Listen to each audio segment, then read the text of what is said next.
Napa know-how. The Napa guy knows not to judge a man by his car's multicolored paint job or absence of modern gadgetry. Who cares if it's technically old enough to vote and the windows are powered by the strength of your left arm? Your monthly payment is zero, and it'll stay that way. Because with over 500,000 parts and a little Napa know-how, you can keep anything on the road. She may not be pretty, but she's all yours. That's Napa know-how. Napa know-how.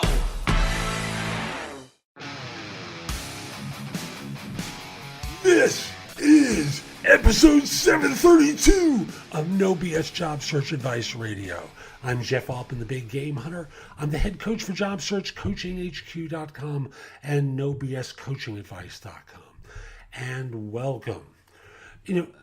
I do executive job search coaching and what I call business life coaching, and I work with people all over the world. And when I talk with people, I notice, they make mistakes when they're on their mobile. So I thought I would do a show. Actually, this was originally done as a video some years ago about how to ace a mobile phone interview. And it was one of the first Google Hangouts I ever did. So I'm a little bit slower in my speech. I was a little uncomfortable doing it back then. But as you know, now I'm good on camera and I'm good over the phone. So I hope you found today's show helpful. You give it 5 stars on iTunes or Stitcher. And by the way, if you like this show, why don't you visit YouTube? And frankly, a lot of the material I do on the show comes from my YouTube channel, where I've done an edit at the beginning and an edit at the end. And lo and behold, we've got a show. So why don't you subscribe to my channel on YouTube, which is The Big Game Hunter TV. Look for me, Jeff Altman, The Big Game Hunter. You'll find the show, subscribe, and I've got several thousand videos up on YouTube already. So why don't you watch some of them? Have a great time. Give me some thumbs up there too. And give me a like on Facebook, please. Look for me, Jeff Altman, the Big Game Hunter, on Facebook. I would love to hear from you. I'd love to get some likes. I'd love to help more of you. And with that, let's get going. So today I want to talk with you about phone interviews and how to do well on them. And today's focus is really going to be on mobile phone interviewing, because the rules to a mobile phone interview are a little bit different than a landline interview. Some years ago, I remember writing an article that's all over the web called "Phone Interviews, Prepare to Ace Them." You can do a Google search for it, put that title in quotes, "Phone Interviews, Prepare to Ace Them," and you'll find the article. Now, that was written at a time when phone interviewing was relatively new, and companies were still experimenting with the idea of phone interviewing as opposed to bringing people in for face-to-faces all the time. And what I encouraged people to do was to avoid mobile devices and do some pretty predictable things that are all part of the mobile phone interview. So, for example, rehearsing, practicing, taking some notes to remind you of talking points that you want to cover in the interview. Keeping your resume out in front of you so you have it as a reference point, and circling things or taking notes on it in order to ensure that you cover the basic issues that need to be covered in the phone interview. Remembering that your voice is your only sales tool. To log off your computer, certainly minimally to turn off instant messaging and ensure that there are no sounds or beeps that are going to interrupt you. Again, take a look at the article and make sure that you cover the basic points of them.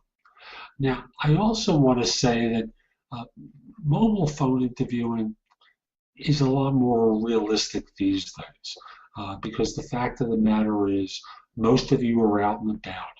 You're going to be contacted while you're on the go. Even if you're in your office, you don't want to be transferring phones to something in the conference room. You want to be at a place where you can easily and quickly walk out to have a conversation.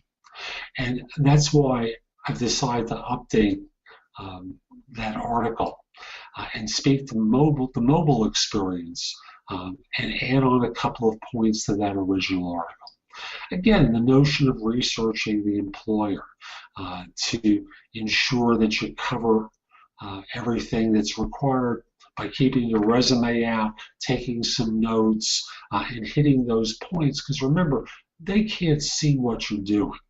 They can just hear your answers.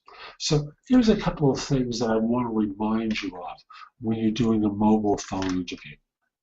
Number one is make sure you've got a great cellular service. Now, I'm not going to sit here and endorse any one product because the fact of the matter is it always depends on what part of the world you're in as to whether or not the connection is going to be decent. Even if you've got a great carrier, sometimes the room you're going to have the conversation in can make all the difference in the world. I've got people I've represented that I'm trying to talk with them, and the phone slips under their jaw, and you just can't hear them. Or they've got good service. Almost everyone in the world has good service these days, but they're in a specific place where the signal isn't great. So you always have to test both the place where you're most likely to make a call from, as well as a place where you're going to walk to actually have the conversation to ensure you have great signal. Find a conference room in advance. Make sure you call someone that you know who will give you straightforward advice about how good the signal is in that room, and thus how well your voice is heard and understood. Remember, your voice is your only sales tool when you're doing an interview by phone, whether that's mobile or a landline. And you have to be heard and understood, and the nuances to your voice have to come through clearly. I was talking with someone last evening who was referred to me for my coaching, and he was in his car driving along in Tennessee. And frankly, it was so hard to hear him because he had me on speaker while he was driving. Never, ever do a phone interview on a mobile phone on speaker. You may think you sound great, you don't. You're also preoccupied. I don't want you getting hurt or killed in the car while you're driving somewhere because you're distracted talking to me or someone who's calling you. Be smart about these things. Now, the likelihood is you're not going to be in the car. You're going to be in your office when you get the phone call.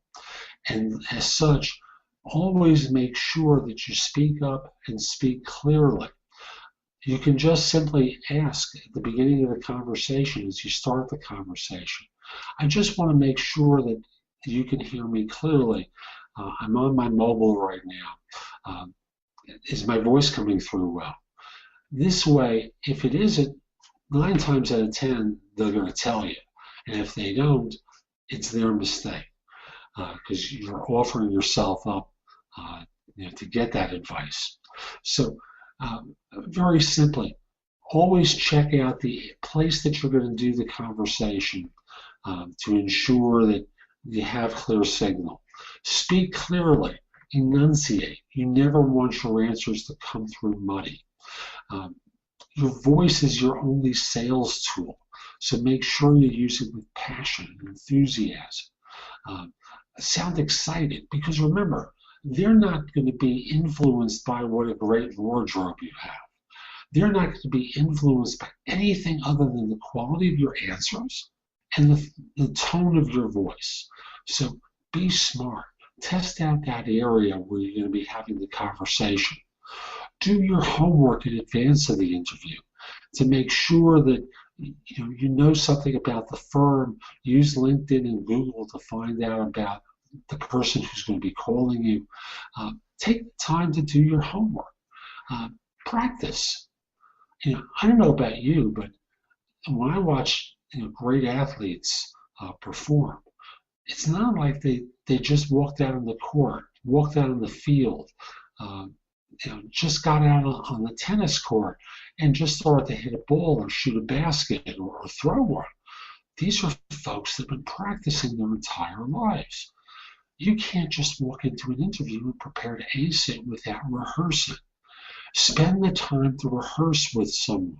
Spend the time to practice. Ideally, you should have someone who knows your field, knows your industry to practice with, so that this way they can pick up on the nuances of your answers in order to ensure that you're answering a question well. I also want to encourage you, if you're not used to phone interviews or in-person interviews, go to a Toastmasters meeting.